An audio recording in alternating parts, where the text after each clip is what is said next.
everyone to झलक, a series of weekly current affairs by Disha publication. मैं हूं पायल और आज झलक में हम जानेंगे पिछले हफ्ते की महत्वपूर्ण खबरों के बारे में, जो कि हैं आपके एग्जाम पॉइंट ऑफ व्यू से मोस्ट इंपॉर्टेंट और आपकी जनरल नॉलेज के लिए भी। तो चलिए बिना वक्त जाया किए शुरू करते हैं नेशनल न्यूज से। विकसित भारत संकल्प यात्रा। जनजातीय गौरव दिवस पर प्रधानमंत्री मोदी खास रूप से कमजोर जनजातीय समूहों के समग्र विकास के लिए पीएम पीवीटीजी मिशन और विकसित भारत संकल्प यात्रा शुरू करने के लिए तैयार है। पीएम जनमन का उद्देश्य जनजातीय समूहों, खास रूप से विलुप्त होने के कगार पर मौजूद लोगों को जरूरी समर्थन, विकास और मुख्य धारा की सेवाओं और मौकों से कनेक्टिविटी प्रदान करने की उनकी रक्षा और पोषण करना है। इस पहल में 18 राज्यों और केंद्र शासित प्रदेशों में रहने वाले 75 विशेष रूप से कमजोर जनजातीय समूह यानी पीवीटीजी शामिल हैं, जो 220 जिलों के 22,544 गांवों में फैले हुए हैं। पीएम जनमन आदिवासी समुदायों के उत्थान और सुरक्षा, उनकी सांस्कृतिक विरासत को संरक्षित करने और उन्हें मुख्य धारा की विकास प्रक्रिया में एकीकृत करने के लिए सरकार की प्रतिबद्धता को रेखांकित करता है। इस यात्रा का ध्यान लोगों तक पहुंचने, जागरूकता पैदा करने और स्वच्छता सुविधाएं, आवश्यक वित्तीय सेवाएं, बिजली कनेक्शन, एलपीजी सिलेंडर तक पहुंच, गरीबों के लिए आवास, उनके लिए घर, खाद्य सुरक्षा, उनका जो भी पोषण वाला खाना है, सब कुछ आदि इसमें शामिल है। पीएम पीवीटीजी विकास मिशन कार्यक्रम का उद्देश्य कमजोर जनजातीय समूहों की सामाजिक और आर्थिक स्थिति में सुधार करना है। आगे बढ़ते हैं। National press day. 16 नवंबर को मनाया जाने वाला राष्ट्रीय प्रेस दिवस भारत में बहुत महत्व रखता है, क्योंकि ये प्रेस काउंसिल ऑफ इंडिया की स्थापना का प्रतीक है, जो जर्नलिस्टिक एथिक्स और फ्रीडम यानी पत्रकारिता, नैतिकता और स्वतंत्रता के संरक्षण के रूप में काम करता है।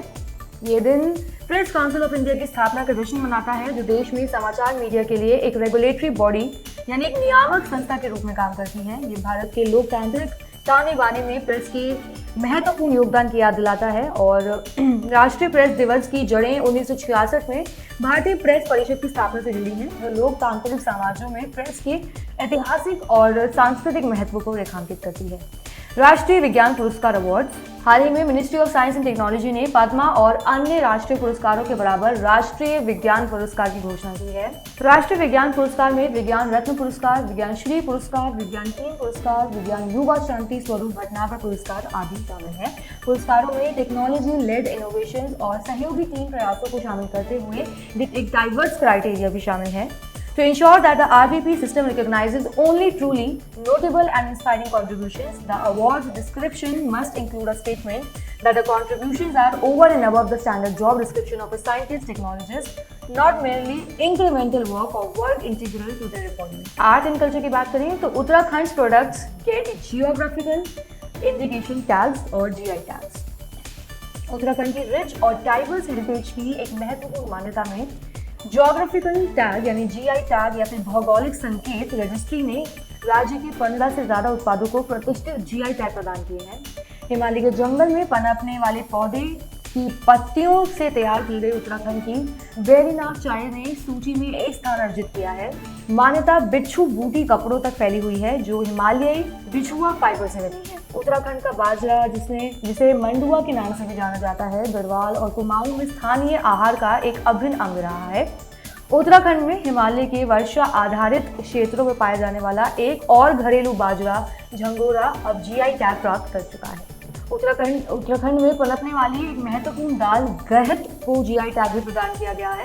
इसके अलावा इसमें लाल चावल जो कि एक प्रकार है जिसे अब गर्व से जीआई टैग प्राप्त हुआ है। PM PVTG development mission. Prime minister will launch PM PVTG development mission in Khunti on 15 नवंबर। नरेंद्र मोदी 15 नवंबर को ट्राइबल प्राइड डे यानी जनजातीय गौरव दिवस पर खूंटी जिले में पीएम पीवीटीजी विकास मिशन का शुभारंभ करेंगे।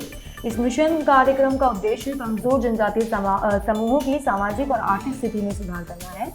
इसके लिए केंद्रीय बजट में अनुसूचित जनजातियों के लिए 15,000 करोड़ रुपए की उपलब्धता की परिकल्पना की गई है। आपको बता दें, मिशन में पिछड़ी अनुसूचित जनजातियों के लिए safe housing, clean drinking water and sanitation, education, health and nutrition, बस्तियों में सड़कों तक बेहतर पहुंच जैसी बुनियादी सुविधाएं सब कुछ प्रदान करी जाएंगी और ये सभी शामिल। नई चेतना 2.0। एक इंटर मिनिस्टेरियल मीटिंग में जिसमें 9 लाइन मंत्रालयों यानी 9 लाइन मिनिस्ट्रीज की भागीदारी देखी गई है। NRLM ग्रामीण विकास मंत्रालय ने लिंग आधारित हिंसा के खिलाफ अपने राष्ट्रीय अभियान के दूसरे साल के लिए अपनी योजनाओं की घोषणा की है, जिसका नाम है नई चेतना 2.0 और 2.4। ये अभियान 25 नवंबर को शुरू किया जाना है, जो महिलाओं के खिलाफ एलिमिनेशन ऑफ वायलेंस यानी हिंसा उन्मूलन के लिए अंतर्राष्ट्रीय दिवस है। ये 23 दिसंबर तक 34 भारतीय राज्यों और केंद्र शासित प्रदेशों में मनाया जाएगा। The annual campaign will be led by NRLM self help groups network of over 9.8 crore rural women members with the spirit of a जन आंदोलन और पीपल्स मूवमेंट। नई चेतना अभियान का उद्देश्य महिलाओं और जेंडर डाइवर्स इंडिविजुअल्स के अधिकारों को आगे बढ़ाना, भय और लिंग आधारित भेदभाव और हिंसा से मुक्त जीवन जीना। Eliminating plastic pollution by 2040. Recently, Organization for Economic Cooperation and Development has released the interim report titled Towards Eliminating Plastic Pollution by 2040. 2022 में वैश्विक स्तर पर 21 मिलियन टन प्लास्टिक पर्यावरण में लीक हो गया है। प्राइमरी प्लास्टिक यूज को 2020 के स्तर पर 2040 तक स्थिर करने के परिणाम स्वरूप 2040 तक महत्वपूर्ण प्लास्टिक रिसाव होगा। प्लास्टिक विभिन्न प्रकार के जीवन चक्र प्रभाव उत्पन्न करता है, जिसमें कुल वैश्विक ग्रीन हाउस गैस उत्सर्जन में 3.8% का योगदान शामिल है। 2040 तक प्लास्टिक प्रदूषण से निपटने के लिए इन महत्वाकांक्षी वैश्विक कार्रवाइयों पर 2040 में वैश्विक सकल घरेलू उत्पाद के 0.5% की लागत आएगी। 6th India OPEC energy dialogue. India organisation of the petroleum exporting countries OPEC energy dialogue की छठी उच्च स्तरीय बैठक में ऑस्ट्रिया के वियना में ओपेक सेक्रेटेरिएट में प्रमुख प्रतिनिधि एक साथ आए। इस बैठक में अवेलेबिलिटी, अफोर्डेबिलिटी और सस्टेनेबिलिटी सुनिश्चित करने पर खास जोर देने के साथ तेल और एनर्जी मार्केट से संबंधित प्रमुख मुद्दों पर ध्यान केंद्रित किया गया, जो एनर्जी मार्केट्स की स्थिरता सुनिश्चित करने के लिए आवश्यक है। दोनों पक्षों द्वारा ओपेक और भारत के बीच आगे बढ़ते हुए सहयोग को बढ़ावा देने के महत्व को रेखांकित करने के साथ बैठक संपन्न हुआ। वर्ल्ड ऑयल आउटलुक 2023, जिसमें अनुमान लगाया गया था कि भारत सबसे तेजी से बढ़ने वाली प्रमुख विकासशील अर्थव्यवस्था होगी। 2024 से लेकर 2045 के बीच 6.1% की एवरेज लॉन्ग टर्म ग्रोथ होगी और इसी अवधि के दौरान इंक्रीमेंटल ग्लोबल एनर्जी डिमांड में 28% से ज़्यादा की हिस्सेदारी होगी। Life time disturbing the peace award. Vaclav Havel center ने सलमान रुश्दी को उद्घाटन life time disturbing the peace award और अला अब्देल फताह को disturbing the peace award for courageous writer at risk यानी जोखिम में साहसी लेखक के लिए डिस्टर्बिंग द पीस अवार्ड प्रदान किया गया है। The Wackeliv Hewill Center also bestowed the Disturbing the Peace Award to a courageous writer at risk upon Egyptian activist Alaa Abdel Fattah. इस इवेंट में रुश्दी की प्रेजेंस अनएक्सपेक्टेड थी। 100 अटेंडेंस लोगों में से केवल कुछ ही लोगों को उनके अटेंडेंस के बारे में पता चला था।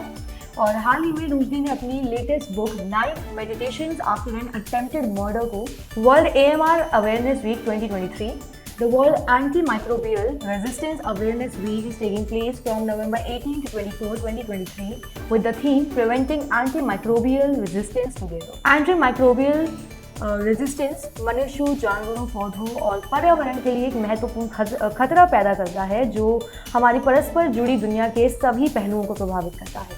WAAW 2023 के लिए चुनी गई थीम पिछले साल के अनुरूप रहेगी, जो कि थी प्रिवेंटिंग एंटीमाइक्रोबियल रेजिस्टेंस टुगेदर, जैसे कि थीम 2022 में भी था।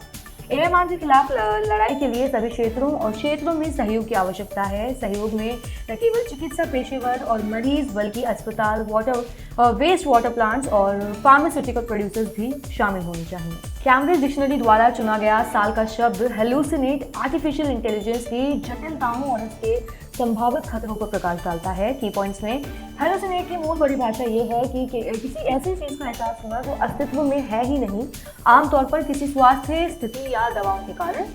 कैम्ब्रिज डिक्शनरी की हेलुसिनेट की विस्तारित परिभाषा में AI द्वारा गलत जानकारी का उत्पादन शामिल है।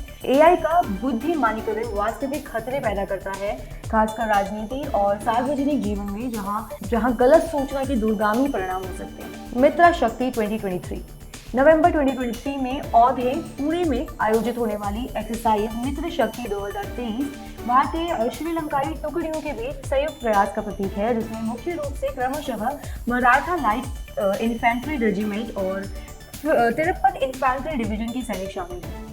ये एक्सरसाइज यूएन चार्टर्स के अध्याय 7 के तहत उप पारंपरिक संचालन का पूर्वाभ्यास करने पर केंद्रित है, जिसमें छापे, हेलीबॉर्न मिशन और खोज और नष्ट अभियानों जैसे आतंकवादी विरोधी रणनीति पर जोर दिया गया है। इस एक्सरसाइज में ड्रोन और काउंटर मानव रहित हवाई प्रणालियों का इस्तेमाल भी शामिल होगा। इसका उद्देश्य अंतर संचालनीयता में सुधार करना, शांति अभियानों के दौरान जोखिमों को कम करना और आपसी सीखने के लिए युद्ध कौशल अंतर्दृष्टि का आदान प्रदान करना। Jimmy Kimmel will host 96th Academy Awards. The Academy of Motion Pictures, Arts and Sciences has announced that Jimmy Kimmel will return as the host for 96th Academy Awards in 2024. आपको बता दें कि निर्णय 2023 में किमेल के सफल कार्यकाल के बाद आया है, जहां समारोह को 18.7 मिलियन दर्शक मिले, जो 2020 में महामारी पूर्व प्रसारण के बाद से सबसे ज्यादा है। अपनी बुद्धि और ह्यूमर के लिए जाने जाने वाले जिमी किमेल ने पहले 2017 और 2018 में ऑस्कर की मेजबानी भी की थी और अपकमिंग 96th अकेडमी अवार्ड्स के साथ किमेल रिकॉर्ड बुक में आगे बढ़ रही है। उन्होंने ठीक 4 बार ऑस्कर की मेजबानी करने का अपना सपना व्यक्त किया। Asia Pacific economic corporation leaders summit 2023। तो recently the Asia Pacific economic corporation leaders summit 2023 took place in San Francisco, United States. APEC 2023 शिखर सम्मेलन का विषय creating a resilient and sustainable future for all, यानी सभी के लिए एक लचीला और टिकाऊ भविष्य बनाना है। एपिक ने फ्री, फेयर और ओपन फेडरल इन्वेस्टमेंट के साथ और इस क्षेत्र में इंक्लूसिव और सस्टेनेबल ग्रोथ को आगे बढ़ाने के लिए अपने कमिटमेंट की पुष्टि की है। एपिक नेताओं ने climate change and energy security पर एपिक एक्शन एजेंडा का समर्थन किया, जिसमें जलवायु संकट को संबोधित करने और ऊर्जा सुरक्षा सुनिश्चित करने का सहयोग और समन्वय बढ़ाने के लिए ठोस कार्यों और लक्ष्यों की एक रूपरेखा तैयार की है। ICC men's cricket world cup 2023। Cricket world cup 2023 के अंतिम मुकाबले में ऑस्ट्रेलिया ने अहमदाबाद स्थित नरेंद्र मोदी स्टेडियम में भारत के खिलाफ 6 विकेट के अंतर से जीत हासिल। इस मैच में ऑस्ट्रेलिया के ट्रेविस हेड का शानदार प्रदर्शन देखने को मिला, जिन्होंने शतक जमाया। इस जीत ने ऑस्ट्रेलिया के 6ठे विश्व कप खिताब को चिन्हित किया, एक नया रिकॉर्ड स्थापित किया, क्योंकि उन्होंने इससे पहले टूर्नामेंट में 1987, 1999, 2003, 2007 और 2015 के जो भी संस्करण रहे उनमें जीत हासिल की। Miss universe 2023। निकारागुआ की 23 वर्षीय टीवी होस्ट और मॉडल शेनिस पैल्सियोस ने 72वीं मिस यूनिवर्स 2023 का ताज पहनकर एक महत्वपूर्ण उपलब्धि हासिल की है। शेनिस पैल्सियोस ने मिस यूनिवर्स 2023 का प्रतिष्ठित खिताब जीता और ताज जीतने पहली वाली Nicaragua 10th Asian defence ministers meeting class. हाल ही में भारत डिफेंस मिनिस्टर ने जकार्ता, इंडोनेशिया में 10वें association of South East Asian nations के रक्षा मंत्रियों की बैठक प्लस यानी मीटिंग प्लस में भाग लिया है। भारत ने एशियन की केंद्रीय भूमिका के महत्व की पुष्टि की और क्षेत्र में बातचीत और आम सहमति को बढ़ावा देने के उसके प्रयासों की सराहना की। India appreciated Asian member states participation in joint initiatives like the initiative for women in UN peace making operations, Initiative for Marine Plastic Pollution Response, Asian India Maritime Exercise and Expert Working Group on Humanitarian Assistance and Disaster Relief, etc. AI-driven Martian oxygen. Researchers have devised a groundbreaking method using AI-driven chemistry to produce oxygen from Martian meteorites. By converting meteorites into compounds and creating catalysts, this AI chemist demonstrated a capacity to produce oxygen under simulated Martian conditions, marking a crucial leap towards self-sustaining Martian exploration. This innovative approach unlocks the potential for utilizing indigenous resources, steering future missions toward cost effectiveness and reduced complexity. UNSC resolution on Gaza Strip. The UN Security Council has adopted a resolution for extended humanitarian pauses in the Gaza Strip, marking the first formal response from the UNSC since the recent Israel-Hamas conflict began. माल्टा, जो कि Europe का देश है, उसके द्वारा तैयार किया गया प्रस्ताव पक्ष में 12 वोटों से अपनाया गया, जबकि अमेरिका, यूनाइटेड किंगडम और रशिया ने प्रस्ताव पर मतदान से परहेज किया।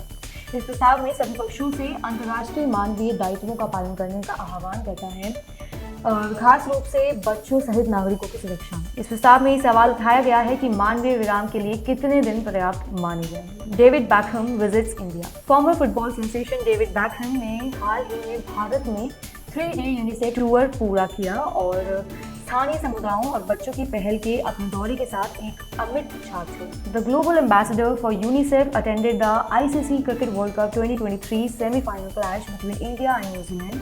During his visit, Beckham engaged in meaningful discussions with cricket legends Sachin Tendulkar, Virat Kohli, and Rohit Sharma. The global icon visibly moved by the local communities and children's initiatives supported by UNICEF, conveyed his eagerness to return to the vibrant and diverse nation. तो अब बात करते हैं people in news, यानी उन लोगों के बारे में जो इस हफ्ते न्यूज़ में बने रहे, सुर्खी में बने रहे और क्यों बने रहे। तो आलोक शर्मा के बारे में बात जानते हैं। Alok Sharma, a senior Indian police service IPS officer, has been named the new director of the special protection group, taking over from the late SPG chief Arun Kumar Sinha. Appointment committee of the cabinet द्वारा अप्रूव्ड एक सरकारी आदेश के अनुसार आलोक शर्मा, जो वर्तमान में SPG के अतिरिक्त महानिदेशक के रूप में कार्यरत हैं, तत्काल प्रभाव से नेतृत्व की भूमिका ग्रहण करते हैं। अलीगढ़ के निवासी शर्मा BTech की डिग्री के साथ विज्ञान स्नातक हैं। वे 1991 में IPS में शामिल हुए। उन्होंने उत्तर प्रदेश में कई महत्वपूर्ण पदों पर काम किया में शामिल हुए और उन्होंने उत्तर प्रदेश में कई महत्वपूर्ण पदों पर काम किया है। ईश अंबानी, RBI ने जियो फाइनेंशियल सर्विसेज के निदेशक के रूप में ईश अंबानी, अंशुमन ठाकुर और हितेश सेठिया की नियुक्ति को मंजूरी दे दी है, जो कंपनी के भविष्य के पथ को आकार देने में एक महत्वपूर्ण क्षण का संकेत है। Isha Ambani, a prominent figure in the business world and a key player in the success of Reliance Retail, has been appointed as one of the directors. Vinay Tonse, Swaminathan Janaki Raman के रिजर्व बैंक के deputy governor के रूप में नियुक्ति के बाद छोड़ी गई रिक्ति को भरने के लिए विनय टॉन्से को 30 नवंबर 2025 तक SBI का प्रबंध निदेशक नियुक्त किया गया है। डिप्टी मैनेजिंग डायरेक्टर के रूप में विनय M टॉन्से कॉर्पोरेट अकाउंट ग्रुप्स की देखरेख कर रहे थे, जो बड़े कॉर्पोरेट ग्राहकों के साथ संबंधों का प्रबंधन करता है, मैनेजमेंट करता है। Girish Chandra Murmu, India CAG Girish Chandra Murmu elected vice chair of UN external auditors panel. Girish Chandra Murmu ने बाहरी लेखा परीक्षकों के पैनल के 62वें सत्र में सक्रिय रूप से भाग लिया, जो न्यूयॉर्क में संयुक्त राष्ट्र मुख्यालय में हुआ था। Comptroller and Auditor General of India and the External Auditor of the Inter-Parliamentary Union. Ishwaq Singh. Ishwaq Singh won the Best Actor Award at the Stars Asian International Film Festival for his performance in the film Berlin. आपको बता दें, इशवाक सिंह एक भारतीय अभिनेता हैं जो खास रूप से हिंदी भाषा की टेलीविजन श्रृंखला में काम करते हैं। कई फिल्मों में छोटी भूमिकाओं के बाद उन्हें पठान लोग और रॉकेट बॉयज और श्रृंखला में अभिनय के लिए जाना गया। उन्हें फिर OTT पुरस्कारों के लिए नामांकन प्राप्त हुआ। उसके बाद उन्होंने 2023 में हॉरर सीरीज अधूरा और मेड इन हेवन के दूसरे सीजन में अभिनय किया। इनका जन्म नई दिल्ली, भारत में हुआ था। उन्होंने एक वास्तुकार बनने के लिए पढ़ाई की और दिल्ली के एक थिएटर समूह अस्मिता थिएटर से जुड़कर अभिनय में कदम रखा, यानी एक्टिंग में अपना कदम रखा। ज़ेवियर मिले, अर्जेंटीना वासियों ने ज़ेवियर माइली को अपना अगला राष्ट्रपति चुना है, जो एक स्वघोषित अराजक पूंजीवादी हैं, जिनकी सनसनीखेज बयानबाजी की तुलना पूर्व अमेरिकी राष्ट्रपति डोनाल्ड ट्रंप से की जाती है। 55.8% वोटों के साथ माइली की जीत 1983 में अर्जेंटीना की लोकतंत्र में वापसी के बाद से सभी चुनावी पूर्वानुमानों को धता बताते हुए सबसे बड़े अंतर का प्रतीक है। अपनी जंगली उपस्थिति और सनसनीखेज बयानबाजी के लिए जाने जाने वाले माइली ने अपने अभियान के दौरान प्लेजिट इकोनॉमिक शॉक थेरेपी का वादा किया और राज्य के आकार को कम करने के कसम भी खाई। Before entering politics, Milley gained notability as an economist, as the author of multiple books on economics and politics, and for his distinct political philosophy. As an economist, Milley is a vocal proponent of the Austrian school, और उन्होंने Argentina के विभिन्न प्रशासनों की राजकोषीय नीतियों की आलोचना भी की है और सरकारी खर्च कम करने की वकालत भी की है। So friends, that's it for today. मिलते हैं next week झलक में। अगर आपको ये वीडियो पसंद आया हो तो please like, comment and share it with your friends and family. Also, please subscribe to our channel for more videos like this and don't forget to hit the bell icon for updates. Thank you.